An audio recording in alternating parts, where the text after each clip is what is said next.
하나님께서 돌아가게 하시는 이유, 이런 제목으로 말씀 나누도록 하겠습니다.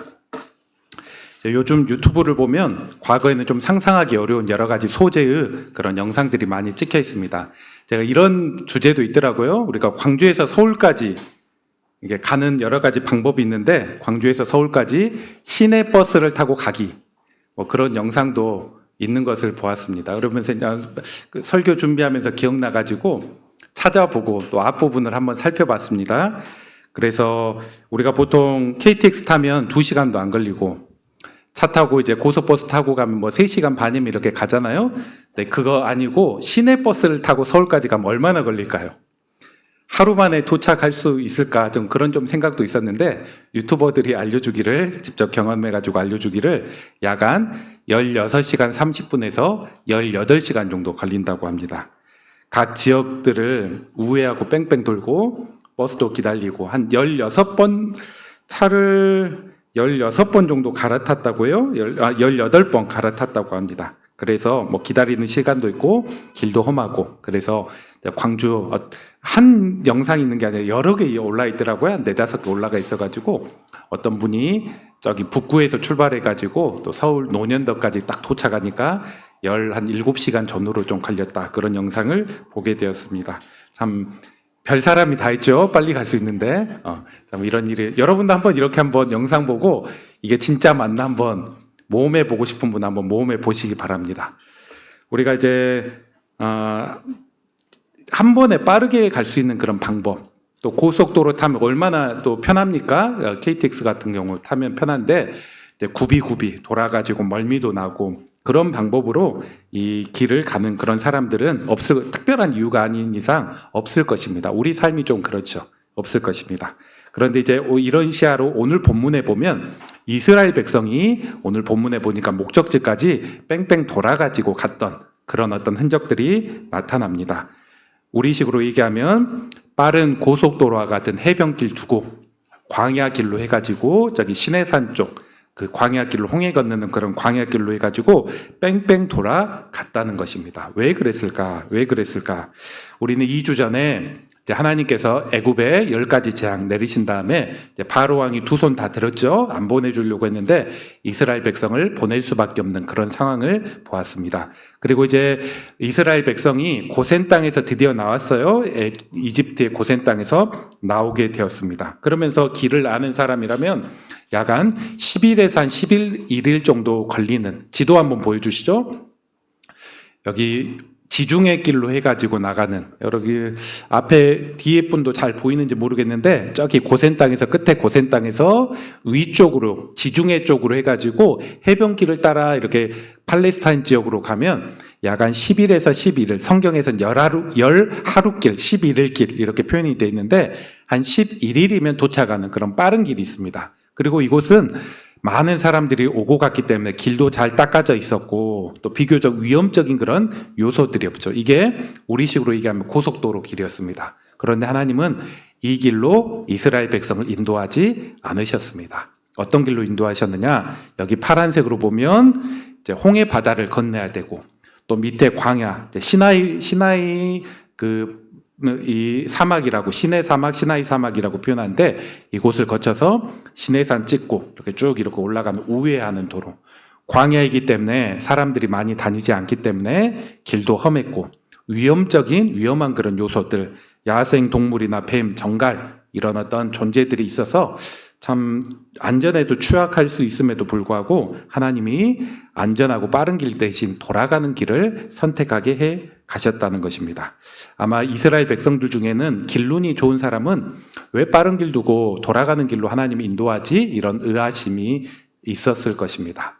그런데 이런 모습들을 한번 쭉 돌아보면서 우리 한번 인생을 돌아보면 하나님께서 때때로는 우리 인생에도 빠른 길 두고 안전하고 편한 길 두고 돌아가게 하실 때가 있습니다. 마치 출애굽에 했던 이스라엘 백성들처럼 돌아가게 하시는 그런 일들이 있는 것입니다. 아마 우리가 오늘 본문, 오늘 말씀을 통해서 하나님은 왜 그러시나, 이스라엘에게 왜 그러셨나 이를 한번 돌아보면서 우리 인생에게도 이런 과거의 지점들을 한번 재해석하기도 하고 또 앞으로 종종 이런 일도 있을 것인데 어떤 그런 시야로 바라봐야 될지 한번 믿음의 눈이 더욱더 띄어나가는 이런 시간이 되기 원합니다. 하나님은 크게 두 가지 이유가 있었습니다. 한번 이를 살펴보도록 하겠습니다. 첫 번째, 하나님이 돌아가게 하신 그런 이유 첫 번째가 있었는데 바로 이스라엘 백성의 그런 믿음이 적음, 불신앙적인 요소를 아시고 그들의 믿음의 수준에 맞게 그들을 인도하시고자 했기 때문입니다. 오늘 우리 17절 다시 한번 봅시다. 17절 이렇게 이야기합니다. 바로가 백성을 보낸 후에 블레셋 사람의 땅의 길은, 원래 이거 해변길을 어떻게 불렀냐면 블레셋 사람의 길이다 이렇게 또 부르기도 했습니다. 왜냐하면 이 길을 관장하고 있었던 그런 민족, 그런 나라는 블레셋이기 때문입니다. 해변길 혹은 블레셋길 이렇게 있었는데 블레셋길이 되게 가까웠죠. 그런데 하나님은 그들을 그 길로 인도하지 아니하셨으니 이는 하나님이 말씀하시기를 이 백성이, 이스라엘 백성이 전쟁을 하게 되면 마음을 돌이켜 애굽으로 돌아갈까 하셨음이라 말씀합니다. 분명 해변길 블레셋길은 빠르고 편하였습니다. 그런데 단점, 문제가 하나가 있죠. 그게 무엇이냐? 바로 그곳을 지나가기 위해서 200만 이상 되는 많은 그런 인구가 지나가기 위해서는 이곳의 거대한 민족이었던 블레셋과 전쟁이 불가피했다는 것입니다. 몇 사람, 소수 사람 지나가면 통행료 내고 그냥 지나가면 될 것인데 거대한 민족이 이곳을 지나가려고 하면 갈등과 다툼이 있고 또 우리를 침입하고 공격하기 위해서 오나 그런 어떤 방어적인 마음이 블레셋 입장에서는 들을 수밖에 없겠죠. 그리고 이곳은 특별히 블레셋과 애굽이 자주 충돌했던 그런 지역이기 때문에 블레셋이 여러 성도 잘 좀 닦고 이렇게 군사력도 많이 배치했던 그런 지역이었습니다. 반면 이스라엘 백성은 지금까지 노예 생활, 노역하면서 살았던 그런 사람들인데 전쟁의 준비가 전혀 되지가 않죠. 가다가 이들이 위협을 하면 두려운 마음, 전쟁할 생각도 하지 못하고 두려운 마음에 다시 나와버렸던 이집트로, 애굽으로 돌아가 버리고자 하는 그런 불신앙들이 그들에게 있었다는 것입니다. 물론 이들이 하나님 의지에서 믿음으로 싸우고자 하면 하나님이 반드시 승리를 주셨을 것입니다. 마치 애굽에서 하나님이 10가지 재앙을 다 내려서 승리를 해줬던 것처럼 이들이 분명 하나님 의지에서 믿음으로 싸우려고 하면 이길 수 있었겠지만은 이 이스라엘 백성에게는 아직 이런 믿음이 없었습니다. 전쟁 만나면 불평하고 돌아가 버리고 분열돼 버리는 그런 상황이 자명했기 때문에 하나님이 이곳으로 인도해 주지 않았다는 것입니다. 즉 하나님은 이스라엘의 상황, 믿음, 현재의 어떤 그런 마음의 중심들을 아시고 그들의 맞도록, 그들의 믿음의 분량과 수준에 맞도록 인도하신 그런 모습이었습니다. 우리가 유명한 구절 고린도전서 10장 13절 가운데 사람이 감당할 시험 밖에는 너희에게 당한 것이 없다. 오직 하나님은 너희가 감당치 못할 시험 당함을 허락하지 아니하신다 말씀하는데 하나님이 이스라엘 볼 때 이거 도저히 감당 못해 그렇게 생각했기 때문에 반대로 우회하는 길이었지만, 돌아가는 길이었지만 다른 길로 인도하셨다는 것입니다. 그런데 이런 모습을, 이런 말씀을 보고 있노라면 이게 마치 우리의 인생을 보고 있노라 그런 생각을 듭니다. 우리는 빠른 길, 편한 길을 우리도 선호하죠. 누가 돌아가기를, 누가 험한 길 가는 것을 좋아하겠습니까? 하지만 우리는 다 알지 못합니다. 그 뒤에 어떤 장애물이 있는지, 빠른 길이지만, 분명 편한 길이지만 그 뒤에 어떤 문제가 있고 어떤 그런 난관이 있는지 우리는 잘 알지 못합니다. 그러면서 종종 우리가 돌아가는 것 같다 이렇게 하면 장애물을 알지 못하기 때문에 돌아가는 것 같다 하면 불평하죠. 원망하고 내 인생 왜 그러나 하나님께도 또 원망하는 그런 모습들이 우리 인간입니다. 조급하고 이제 불안해지는 게 바로 우리네 그런 인생임을 보게 됩니다. 제가 아는 목사님이 한 분이 계셔요. 이 목사님의 아버지도 목사님입니다. 그래서 어릴 때부터 딱 주변 사람들이 볼 때 너는 아버지 이어서 목사님 하면 되겠다. 자꾸 이런 얘기를 많이 들었습니다. 저도 딱 보면 그의 성품이라든지 스타일 보면 딱 목사님 같은 그런 느낌이 딱 들어요. 근데 그분은 어릴 때부터 그 얘기가 되게 싫었고 그래서 어떻게 하면 또 그거에 좀 벗어나 볼까 하면서 고등학교 때 주변에서 너 한번 신학교 가보면 어떠냐 뭐 그런 권면도 있긴 했지만은 과를 경영대를 선택하였습니다. 경영학과를 가게 되었습니다. 그러면서 돈 많이 벌어서 헌금하고 또 하나님 영광 위해서 또 물질로 또 봉사하는 그런 사람이 돼야 되겠다. 그런 마음으로 공부도 열심히 하고자 했습니다. 그래서 곧잘 공부머리도 딱 튀어 있어가지고 장학금도 받더니 미국에 유학까지 가게 되었습니다. 우리 MBA라고 하죠. MBA 그 경영학 석사, 박사 그런 과정까지 그가 이제 미국에서 공부하게 되었습니다. 근데 그렇게 유학을 하는데 미국 가가지고 그가 큰 은혜를 받아버렸습니다. 은혜를 받아가지고 공부해야 되는데 자꾸 교회에 있는 것이 더욱더 좋고 또 사역하는 게 더욱더 좋고 봉사하고 영혼 위해서 또 맡은 것들 또 어떤 소그룹 인도하고 우리식으로 얘기하면 목자 돼가지고 사람들 돌보는 게 너무나 좋고 그런데 에너지를 많이 쓰게 되었습니다. 그러면서 그가 이런저런 고민하기를 결심하기를 박사과정 끝내지 않고 미국에서 신학교를 가게 됩니다. 신학교를 그가 지원해서 가서 졸업해서 이제 한국에서 사역하시는 아는 그런 분이 계십니다. 이분을 한번 생각해 보십시오. 하나님이 어떤 분인가? 하나님이 이분을 뭐 학창 시절 때부터 중고등학교 혹은 20대 초반에 막 몰아가지고 그렇게 갈 수도 있었지만은 하나님은 그렇게 하시지 않으시죠.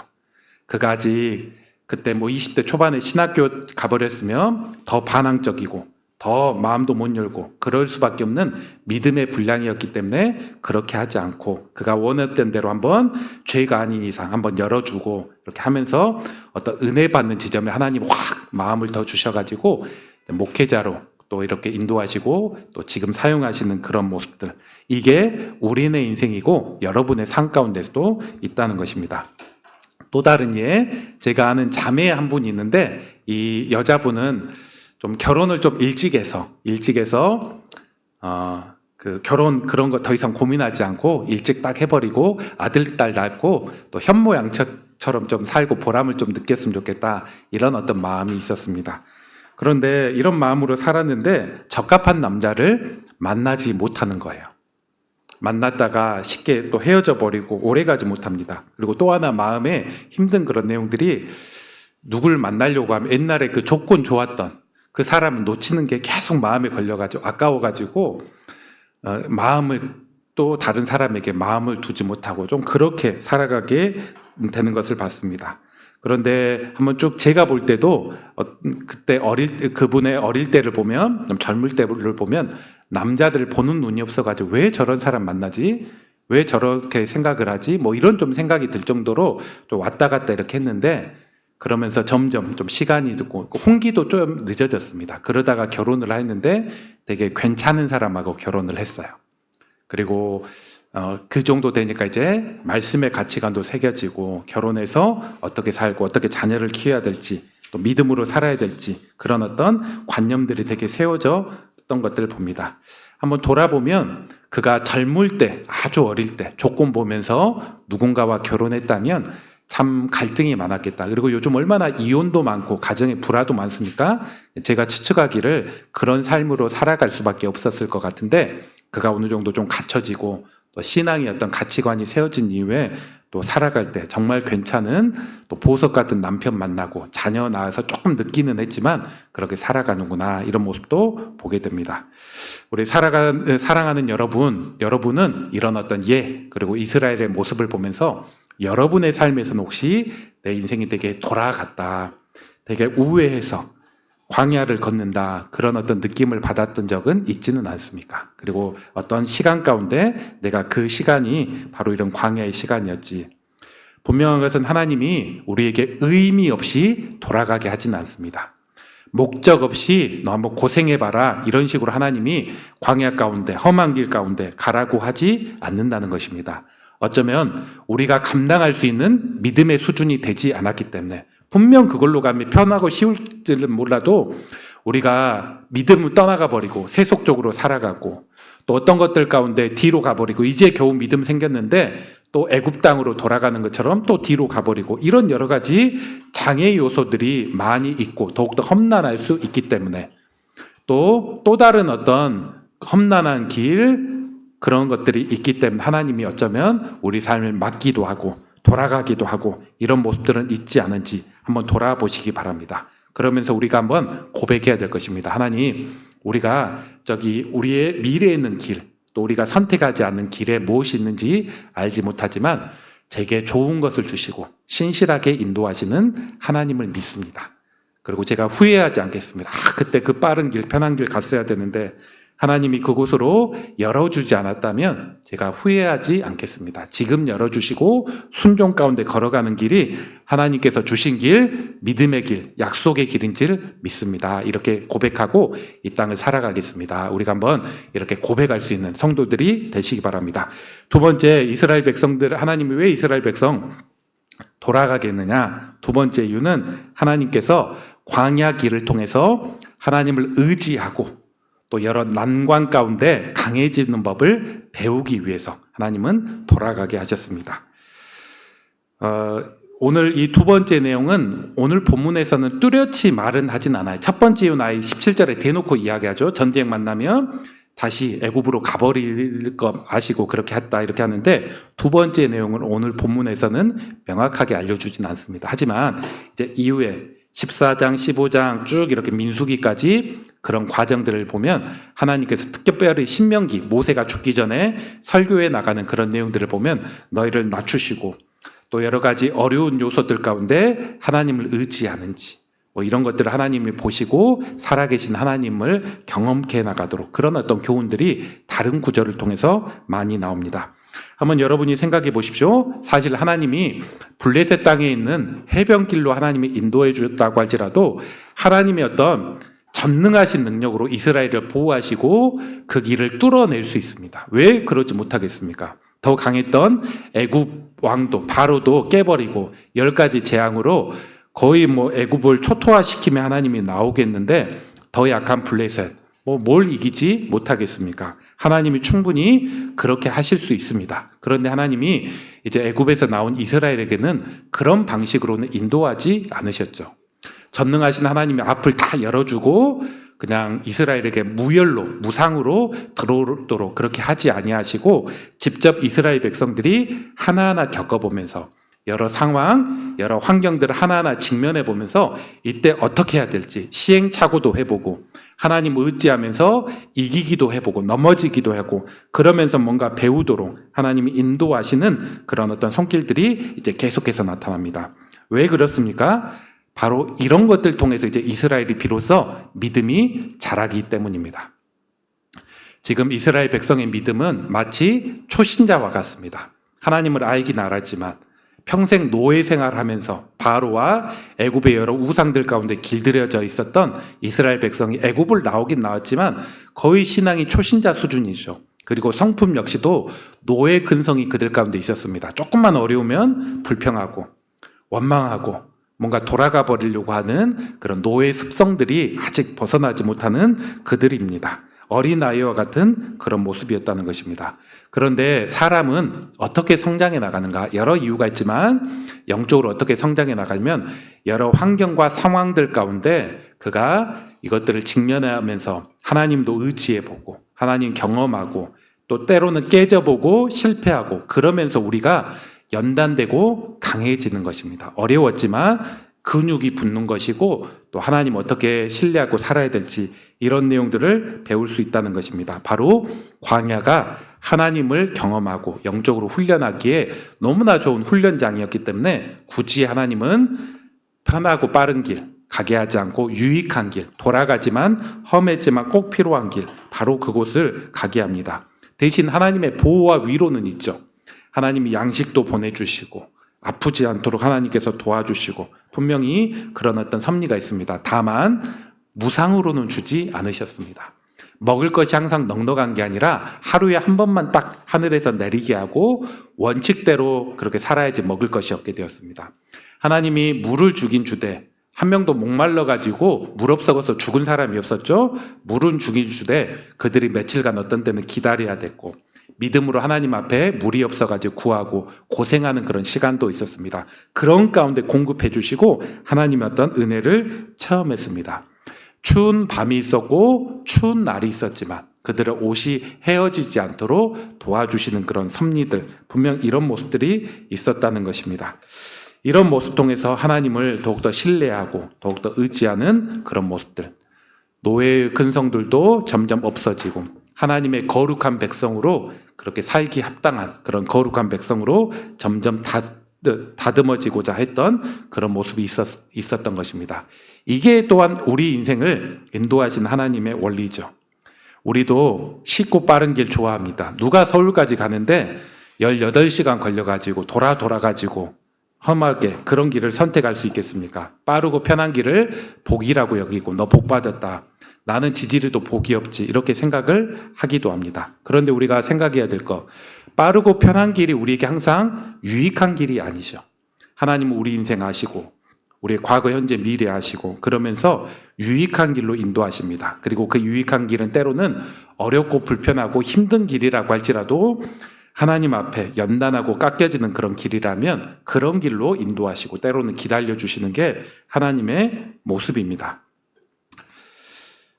우리가 어릴 때는 그러니까 우리가 예수 믿은 지 얼마 안 된 분들에게 제가 주변에 보면 되게 기도하면 쉽게 응답도 있습니다.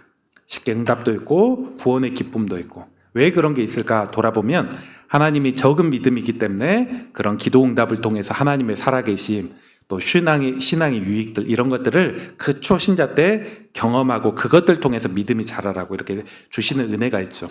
그런데 믿음이 이제 조금 자라다 보면 처음 주셨던 그런 즉각적인 그런 은혜들은 점점 띄엄띄엄 되곤 합니다. 그러면서 현실 상황 가운데 우리가 분투하고 또 믿음으로 깨고 처음에는 기적적인 하나님의 인도하심들이 막 있었다면 그런 기적적인 그런 인도하심은 이제 좀 뜸해지기도 하고 또 우리가 정말 필요할 때 하나님께서 열어주시고 그런 모습들을 보게 됩니다. 오늘 설교를 이렇게 준비하면서 저도 한번 좀 돌아봤을 때 제가 목회자 되기 위해서 주변에서는 너 쉽고 빠르게 왔다 그런 얘기 사실 많이 들었습니다. 그리고 또 그런 것이 제가 신학대학원 갈 때 공백 없이 되게 갔습니다. 대학 바로 마치고 대학 마쳤다가 이제 군대 갔기 때문에 공백 없이 바로바로 가가지고 이제 신학교 입학하니까 제가 가장 어리더라고요. 어떤 분은 이제 목회자로 부르심 좀 늦게 받기도 하고 일찍 받았지만 방황하다가 혹은 신학교 재수 3수 해가지고 오신 분이 있어가지고 제가 가니까 가장 적은 나이 중에 하나. 그리고 아주 어려운 시험은 아니었지만 강도사고시 또 목사고시 이런 것들 넘어지지 않고 바로바로 이렇게 돼가지고 되게 이제 빠른 나이에 이제 우리 한국 나이로 가장 빠른 나이에 연수로 될 수 있을 때 이제 부목사가 이렇게 되었습니다. 그리고 또 담임 목사도 비교적 빨리 됐죠. 만 40세에 이제 목회자 돼서 담임 목사 되어서 사역에서 주변에 되게 빨리 좀 됐다 그런 이야기를 많이 듣기도 하였습니다. 이런 모습이지만 제 인생을 돌아볼 때 하나님께서 연단하시고 낮추시고 그리고 제가 돌아보면 제가 더 이때 믿음이 있었다면 돌아가지 않았을 것인데 더 그때 이것들 버텨낼 수 있었던 힘이 있었다면 하나님께서 더 안정되고 인도해 주셨을 건데 오늘 첫 번째 그런 내용처럼 내가 이것들 감당할 수 있는 그런 믿음과 마음이 없어서 이렇게 고생도 하고 돌아가고 이런 지점들이 있구나 이런 생각들도 하기도 합니다. 그리고 어떤 때는 그런 가운데 연단의 그런 시간들도 있었습니다. 때로는 사역에 되게 지쳐가지고 그만하고 싶다. 좀 이렇게 몇 개월 쉬고 하고 싶다. 뭐 그런 기간도 있었고 실제로 한 3-4개월 정도 쉬었던 그런 기간도 있습니다. 성도들과의 또 갈등 아닌 갈등, 마음앓이 그런 모습들이 있으면서 목자의 마음도 좀 배우기도 하고 내가 진짜 하나님 부르심이 끝까지 지금도 있는 게 맞는가 그런 생각도 하게 되고 내게 주신 어떤 목회 철학을 어떻게 좀 실현해야 되는가 이런 생각들도 중간중간 가운데 그런 지점들이 있었던 것들을 봅니다. 그리고 이런 어떤 인도하심은 제 앞으로도 계속 있을 거라 생각합니다. 제가 50대, 60대 죽을 때까지겠죠. 하나님이 때때로 다듬으시고 하나님의 거룩한 천국에 들어가기 딱 합당한 백성이 되도록 그런 목회자 되도록 계속 또 연단의 모습들이 시시때때로 있으리라 이렇게 생각이 됩니다. 그리고 여러분도 삶도 저와 크게 다르지 않으리라 생각합니다. 빨리 갔던 기간도 있고 돌아갔던 그런 기간도 있고 연단의 시기도 있고 또 하나님이 이것들 뛰어넘고 우리를 또 세워줬던 그런 시간들도 있습니다. 우리 학생들 여기 있는데 저도 그런 시기가 있었습니다. 진로 위에서 비전 위에서 고민하고 기도했는데 하나님이 옛다 이렇게 가라 하면 우리가 더욱더 고민을 안 할 것 같은데 하나님 그렇게 하지 않으시죠.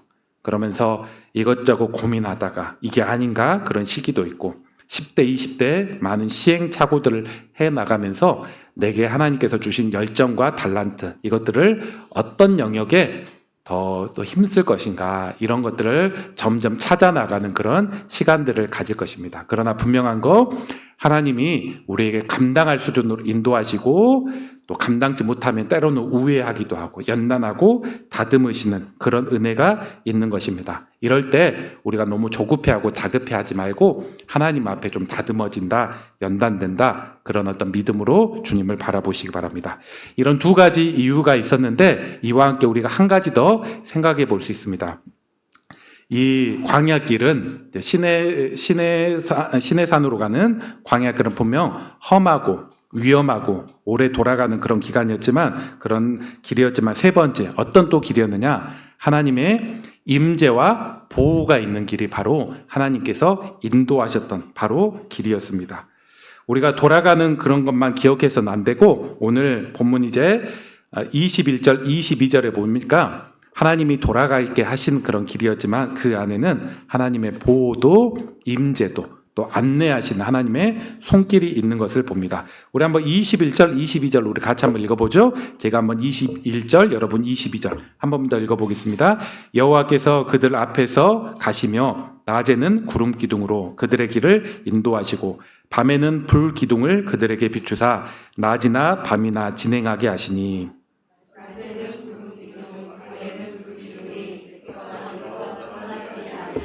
아멘. 두 가지의 모습이 나타났던 거예요. 낮에는 큰 구름 같은 것들이 저기 법궤 있는 쪽부터 시작해서 하늘 높이 쭉 높은 어떤 기둥 같은 구름이 딱 이렇게 솟아나고 밤에는 그게 불로 바뀌었습니다. 그런 것들이 있더니 그들의 길을 이스라엘보다 앞서서 내비게이션처럼 안내하였습니다. 그리고 이것은 또 어떤 의미가 있는가? 하나님이 임재한다. 여러분 이런 표현 들어보셨는지 모르겠어요? 샤케나의 영광 그런 표현들을 들어봤는지 모르겠습니다. 하나님이 이 땅에 임재하셔서 당신의 영광을 보여준 것을 샤케나의 영광 표현하는데 그런 임재하셔서 하나님 이곳에 함께 계시다. 그런 모습들 멀리 계시는 게 아니라 너희만 가라 그게 아니라 하나님이 지금 이스라엘과 같이 광야에서 하나님도 고생하시고 하나님도 이곳에 계시고 지금 함께하고 계심을 보여줬습니다. 또 그와 함께 보호자 되심을 보여줬죠. 낮에는 구름 기둥이 그런 어떤 뜨거운 햇빛을 막기도 했고 밤에는 그런 불 기둥이 그런 밤의 추위를 막기도 하였습니다. 하나님이 선제적으로 이렇게 변화시키고 함으로 추위 가운데 여러 가지 위험한 야생 동물 가운데 이스라엘 백성을 지키셨습니다. 그래서 성경에 보니까 모세도 이야기하기를 너희가 야생 동물에 죽어서 그렇게 된 사람이 한 명도 있느냐? 없다는 것이죠. 하나님이 지켜주시고 이런 불기둥, 하나님의 임재와 보호로 그들의 모습을 인도하셨습니다. 광야의 길은 분명 험난하고 오래 걸립니다. 그리고 약간의 인내하는 그런 시간도 필요합니다. 그러나 이와 함께 그 길은 하나님이 함께 하시는 길이요. 보호하시는 길이고 하나님의 임재와 영광을 교제의 그런 삶을 누려나갈 수 있는 그런 길임을 여러분이 보시기 바랍니다. 우리 성경 꼼꼼히 보진 않았는데 19절에 이런 표현도 있습니다. 19절 한번 보세요. 자, 모세가 이집트에서 나올 때 애굽에서 나올 때 요셉의 유고를 가지고 나왔다 이렇게 합니다. 왜 이런 유고를 가지고 나왔냐? 요셉이라는 조상이 있죠. 이집트 총리했던 조상인데 그가 죽기 전에 그런 유언을 하였습니다. 내가 죽으면 나를 땅에 묻지 말고 미라로 만들어라. 시신으로 만들어라. 그러면서 하나님이 반드시 우리를 불러서 우리의 고향 땅인 우리 조상의 땅인 그런 팔레스타인 지역 현재 이스라엘 지역으로 가게 하실 때가 있을 건데 내 시신을 가지고 꼭 가라. 이런 이야기를 합니다. 그런데 이 말은 요셉이 살아있을 때 내 묘지를 내 고향에 있게 해달라 이런 의미가 아니에요. 이런 의미가 아니라 후세를 위해서 비전, 약속을 바라보기 위함입니다. 내가 이런 유언을 하면서 반드시 하나님이 우리에게 찾아오셔서 우리를 갈 때가 있을 것인데 내 시체를 보면서 내 미라를 보면서 그런 어떤 비전들 이것들을 잃지 않도록 기억하고 있도록 이를 기억해라. 그리고 실제로 모세가 나올 때 이 요셉의 유언을 기억하고 미라를 가지고 나오는 그런 모습을 보게 됩니다. 즉 광야의 길은 하나님이 함께 하시는 길이요 임재하신 것이요 하나님의 약속을 이루어가는 성취되는 바로 그런 길인 것입니다. 우리 조상들 가운데 혹은 우리 공동체 가운데 많은 은혜와 약속들을 주셨는데 이런 약속들을 이뤄갈 수 있는 그런 길, 바로 이게 광야 길이었다는 것입니다. 우리 성도 여러분, 우리도 과거에도 그랬지만 우리의 앞으로도 때때로 우리는 광야의 길로 가야 될 때가 있습니다. 그리고 또 현재도 그런 모습들이 또 있을 수 있습니다. 그러나 분명 확신해 나가야 될 것은 우리의 과거의 모습을 돌아보면 내가 광야의 길을 통과했다고 할지라도 내 능력으로 통과한 거 아니었구나. 하나님이 임재하셨고 보호해 주셔가지고 그 광야의 길 내가 통과되었구나. 이를 한번 돌아봐야 될 것이고, 만약 그랬다면 앞으로 역시도 내 능력으로, 내가 지금 가지고 있는 것이 없는데 힘이 없는데 나를 볼 게 아니라 나와 함께 하시고 임재하시는 능력 주시는 그 하나님을 바라보고 우리는 그와 동행해 나갈 수 있어야 될 것입니다. 하나님은 우리만 너희만 가라 딱 밀어놓고 하나님은 모른 채 하신 분이 아닙니다. 우리를 가게 하셨다면 반드시 함께 동행하시는 분, 보호하시는 분, 약속으로 책임져 주시는 분, 우리가 그 주님을 믿고 걸어갈 수 있을 것입니다. 오늘 한번 말씀을 정리해 보겠습니다. 오늘은 하나님께서 이스라엘 백성을 우리식으로 고속도로나 KTX 타지 않고 시내버스 타고 저기 서울까지 가게 했던 그런 어떤 이스라엘 백성의 모습을 보게 되었습니다. 왜 그러신가요? 두 가지 이유가 있었죠. 하나는 아직 그들이 이런 믿음을 감당하지 못했기 때문에, 전쟁하면 돌아가 버리고 이길 수 있는 그런 모습들이 되지 않기 때문에 기다려주고 그들에 맞게 인도하시는 모습이 있었습니다. 또 두 번째는 그들이 광야에서 걸어가며 조금 오래 걸리더라도 하나님 경험하고 또 여러 상황 환경 가운데 어떻게 하는 것들이 믿음의 삶인지 훈련하고 또 스스로 연단하도록 인도하시는 그런 손길이 있었습니다. 그런데 그런 길에는 하나님이 이스라엘만 그냥 가게 하지 않고 불과 구름 기둥으로 하나님이 함께 하심을 보여주셨고 보호하셨고 내비게이션으로 안대하시는 그런 손길들이 있는 것들을 봅니다. 우리 삶에 또 답답하고 이해되지 않는 일들 있지 않았습니까? 우리가 오늘 말씀 가운데 이런 것들을 재해석할 수 있는 우리 성도들 되시기 바랍니다. 현재 앞으로 우리가 또 돌아봐야 될 그런 일들이 있습니다. 어떻게 하시겠습니까? 하나님이 다른 길, 돌아가는 길로 인도한다면 우리는 고백하기를 하나님이 인도하시는 길이 가장 지름길이고 안전한 길이고 믿음의 길, 약속의 길인 줄 믿습니다. 그러면서 주변 사람들 시기하지 말고 나는 왜 이 모양이 이 꼴이나 복이 없나 이렇게 바라보지 말고 하나님 이끄시는 복된 길로 걸어가고 그 안에 거하시는 우리 성도 되시기를 주의 이름으로 축원합니다. 우리 시간 같이 한번 기도합시다.